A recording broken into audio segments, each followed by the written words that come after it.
The Invest in Her podcast is brought to you in part by Wells Fargo Bank. Hi, I'm Catherine Gray, founder of She Angel Investors and co-founder of the She Angels Foundation. I'm also the podcast host of Invest in Her and an award-winning producer, author, and TEDx speaker. Our show, Invest in Her, features phenomenal female founders and funders. As you know, women receive less than 2% of venture capital funding. Our series is about accelerating the funding of women by connecting them to funding resources. Let's meet today's guest. Welcome to this week's episode of Invest in Her. I'm your host, Catherine Gray, founder of She Angel Investors and co-founder of the She Angels Foundation and producer of the new movie, Show Her the Money.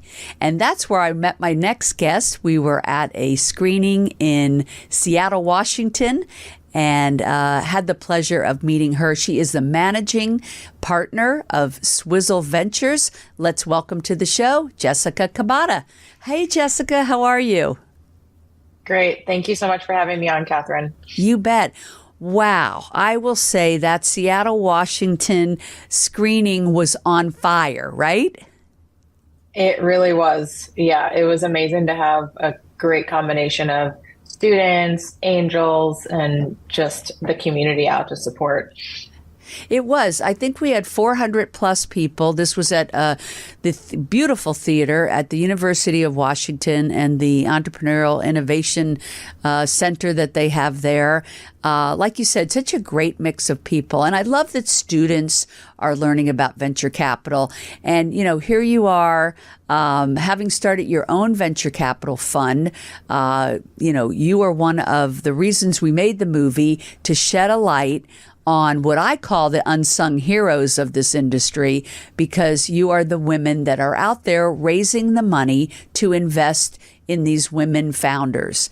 And it is definitely a challenge, but we hope that the movie is a tool to help fund managers like you raise money. And I know you had shared with me that the movie did help generate some new investors in your fund. Is that right? That's right. I think the educational piece behind it just opened the door to curiosity, which if they know, I think if women understand that this asset class exists, then they're more likely to go and pursue and try to understand more about it. So yes, the Show Her the Money film was a catalyst for sure. I definitely agree with you. And I know, we had dinner the night before. You were sharing what a struggle it was to raise the funds. It's a hard job raising funds for a fund that invests in women founders, only because a lot of women don't understand venture capital. And that's what we're hoping to do with the movie, Show Her the Money, is to show women and men, but our focus is really on getting more women investors, how exciting, how fascinating venture capital is. It sounds boring, but it's not. It's incredibly interesting, exciting, lucrative, impactful, all of those things, which is why I guess you even decided to step into that arena. What made you decide to start your own fund, Swizzle Ventures?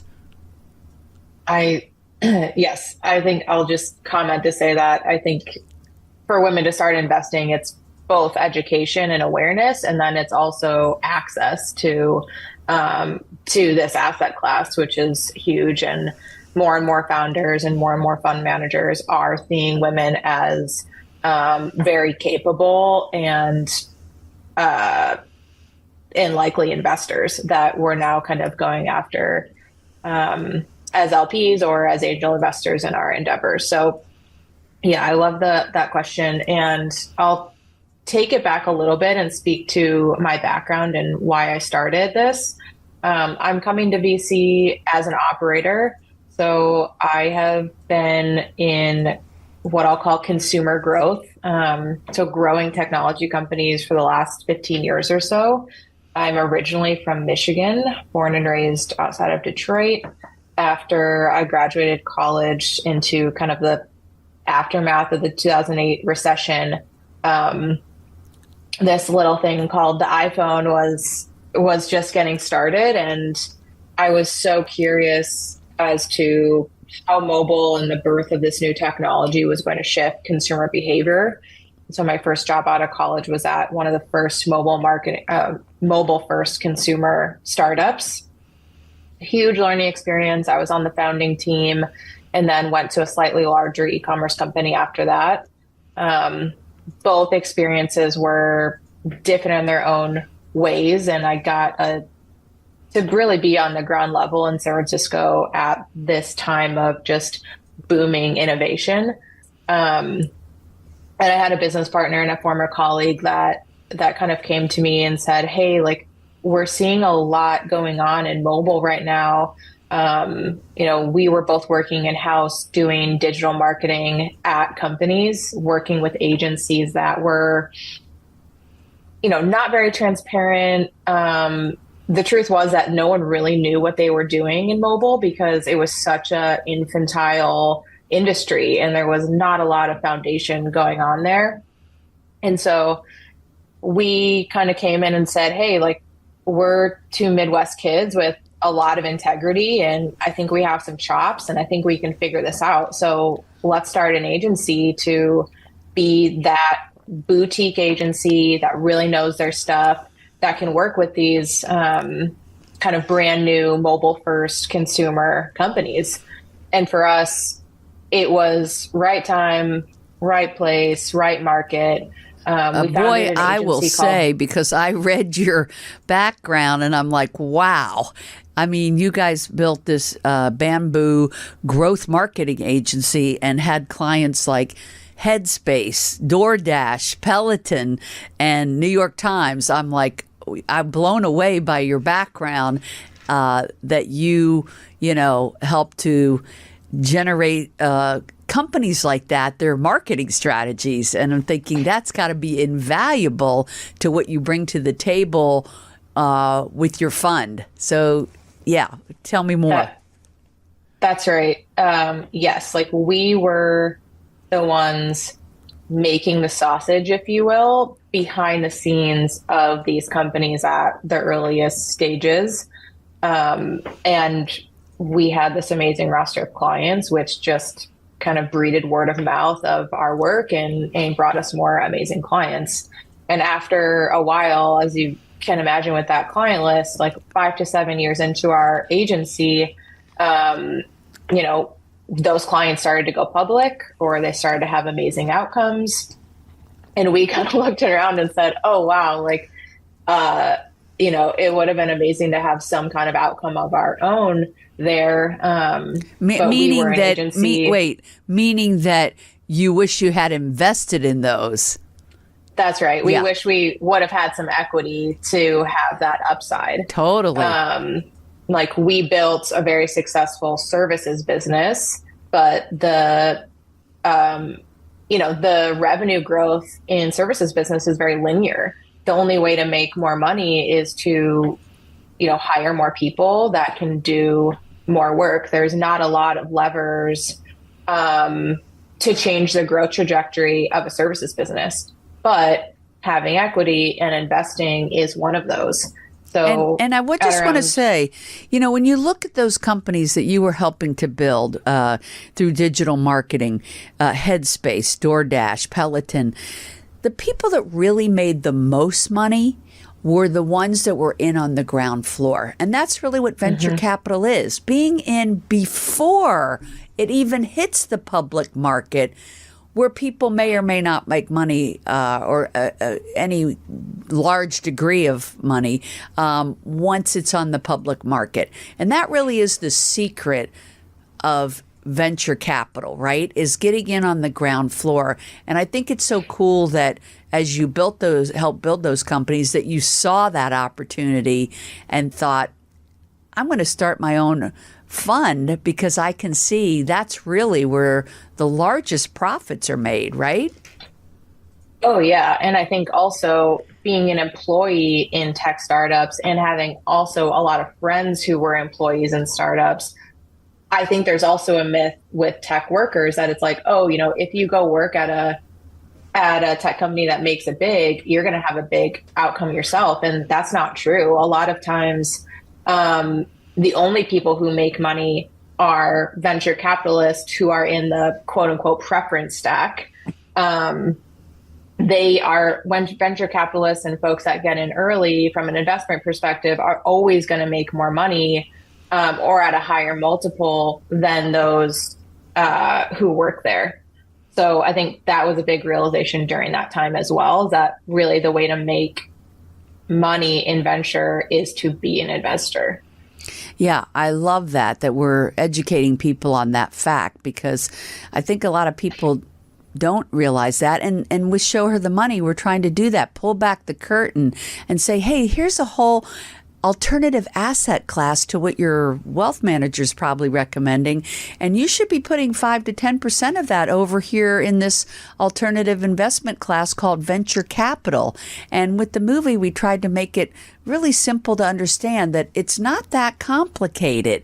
You go to a fund manager like yourself who is vetting the deals because of your expertise. You can pick the winners and allowing themselves to pool their money with other people into your fund. And then you, as the fund manager, are deploying it into these game-changing companies that are coming around way before they are either acquired or they go public. And that really is the gist of the movie, and letting people know that the barrier to entry is not what they think. I think some people think they have to have millions of dollars to invest in venture capital, when the reality is 25, 50, 100 is the minimum to get into that. Some people even take it from their IRA so that they are diversifying into something that is high risk but high reward. And that's where so much of the money is made prior to it going to the public market.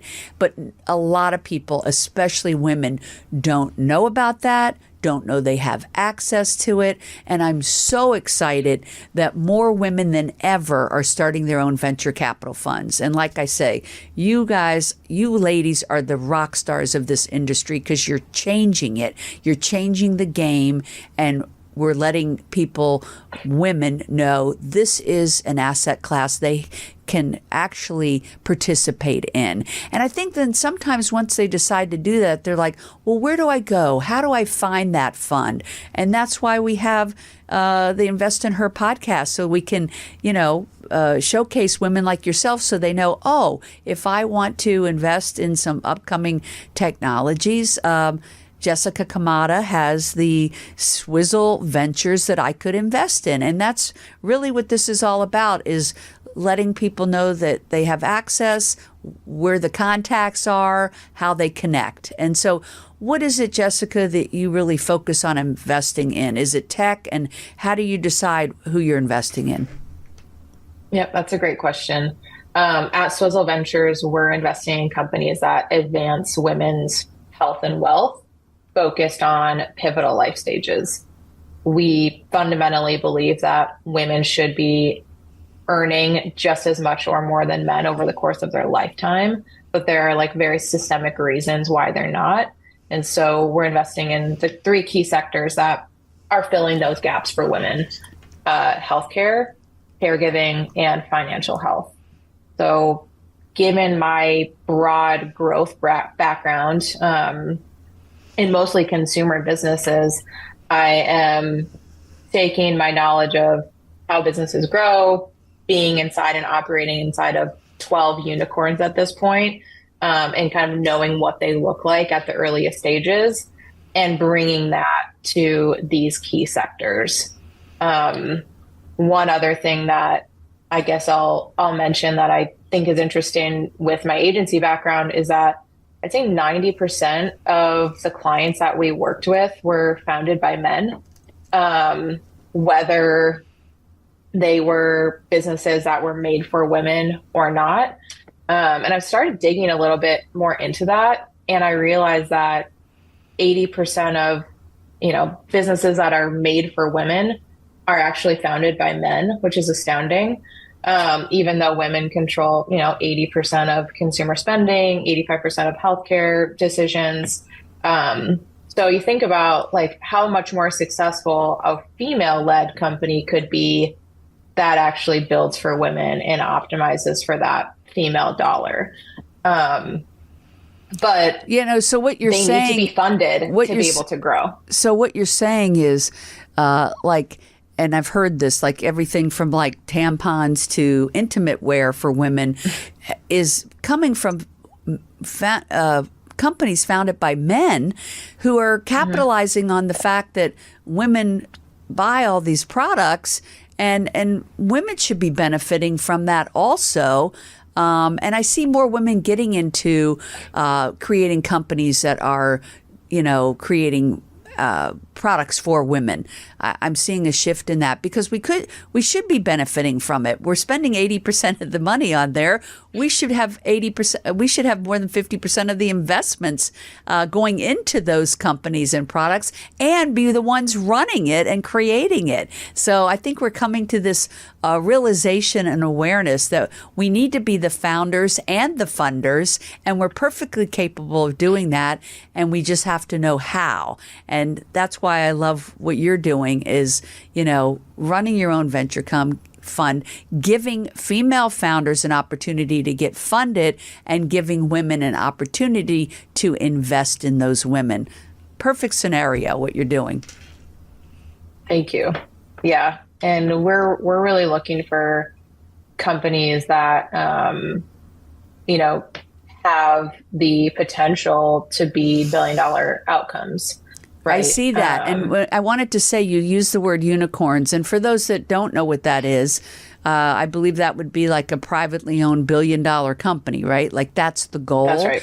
And $1 billion value, that's valued at over $1 billion. Value. So usually that means a company that is running at about $100 million revenue run rate per year from a size perspective. Yeah. Yeah, and if your portfolio even picked one or two of those, your investors are going to make a tremendous amount of money. And why shouldn't women be getting a great return on their investments while also impacting the world in a positive way by supporting women founders and helping them build wealth? Like everybody wins, right? Right. And I'll say, like, my job is to be a fiduciary, right? Like my job is to make money for my LP investors, my limited partners. The way that I choose to deploy that capital is into 3 sectors that I see the highest economic potential. Like, yes, it's going to be benefiting and this is what the world needs. But part of the reason, that there is such high economic potential, I think it's like over 3 trillion with the 3 sectors that we're focused on. There's such high potential because it's been so underinvested in and under-researched historically. And part of the reason it's been so underinvested in is because the people who have historically run these sectors, healthcare, financial institutions, and caregiving doesn't impact men at all, so they don't care about it, but has been run by men and has been, things have been decided on by men. So if you're shifting what power looks like in those sectors, you can make a whole lot of money. And that's what we're trying to do. And you can make a whole lot of money, and your money is voting on, well, what does the future look like? What products and services are even out there? And so if we want to benefit our healthcare and our caregiving and our wealth, then we need to be investing in these women that are creating companies that benefit those sectors, right? And that's the point of what you're doing. I think women, they know them the best. And that's why they're the best candidates to run these companies. Like, exactly. You asked about my investment criteria. One of them is that the founders had to have felt, quote unquote, pain through the pivotal life stage that they're trying to make a solution for. Like, I think it's really hard for someone to make a product to benefit a market that they have not themselves experienced. And that's been the problem all along. firsthand. How does a man create a company that helps products about menopause if they don't even have menopause? So, that's a situation that is exactly what you're saying. Unless you've actually experienced it yourself, how could you possibly know what the solution is? And, I've done a TED Talk. It's called Fund Women Save the World. And it's about how research shows people tend to invest in people they identify with. And it's why women have been so underfunded. Why did the companies fail? Because they're not getting funding. Women can help solve that solution. Women are coming into trillions of dollars in the coming decade. What are they going to do with it?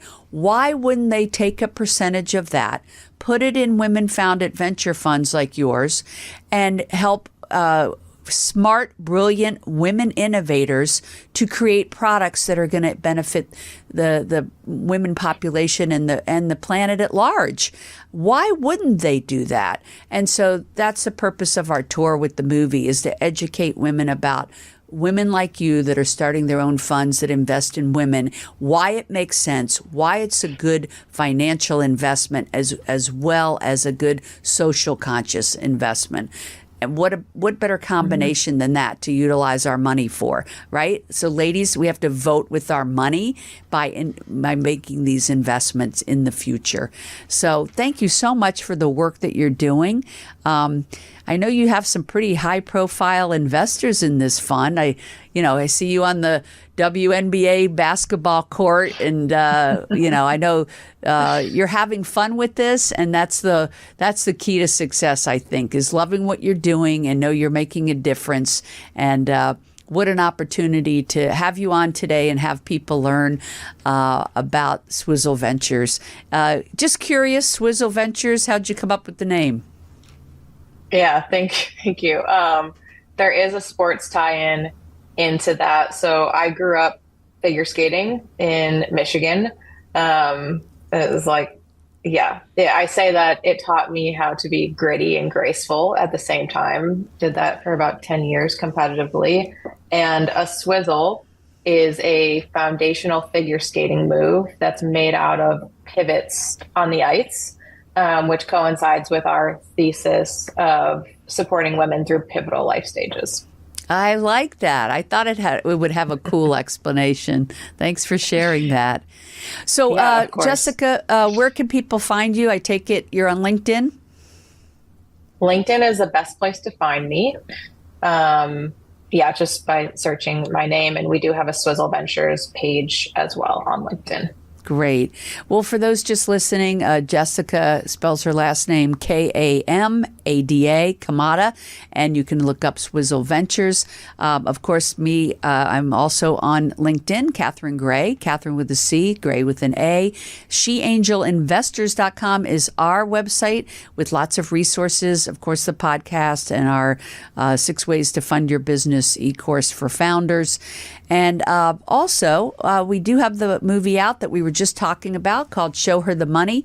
You can find that at showherthemoneymovie.com for our schedule, how to screen it, how to see it, and also lots of resources there. Podcasts, books, workshops, events. And we want to get our listeners involved in how do they enter into venture capital, either as a founder or a funder. So thanks for taking the time to tune in. Jessica, thanks for being such a great guest.